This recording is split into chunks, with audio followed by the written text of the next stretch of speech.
we're here with By the Cover. Today we're going to be reviewing Blaze by Stephen King. This book was 310 pages and took me 2 days to read. I would rate this book a 7 out of 10. This review will contain some mild spoilers, so if you don't want to hear those, click off now.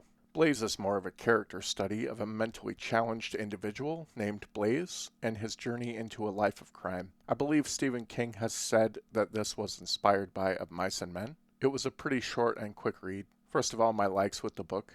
I thought it was a good character-driven story. The primary thing I enjoyed was the main character's backstory. Stephen King does those themes really well. Something I personally found interesting was Blaze learning how to take care of a child. As I have no children, I find that intriguing and it was able to keep my interest. I did enjoy the ending of this book. It wasn't the greatest, but it wasn't the worst either. As far as my dislikes, there were two primary ones, and that was Stephen King likes to throw in a bunch of just random lewd stuff, so things like farting or beating off, just random juvenile behavior that makes me roll my eyes every time.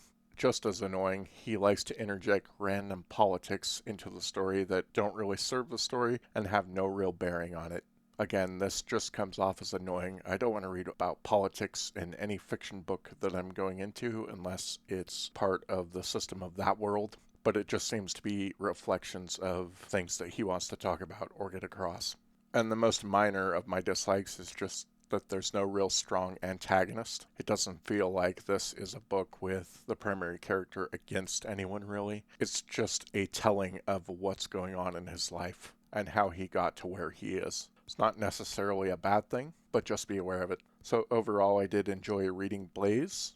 It wasn't the best book, and it wasn't the worst book. I did find it entertaining, and I found it enjoyable. I do think it is worth a read if it sounds like something you'd be interested in. So that's about it. We'll catch you later.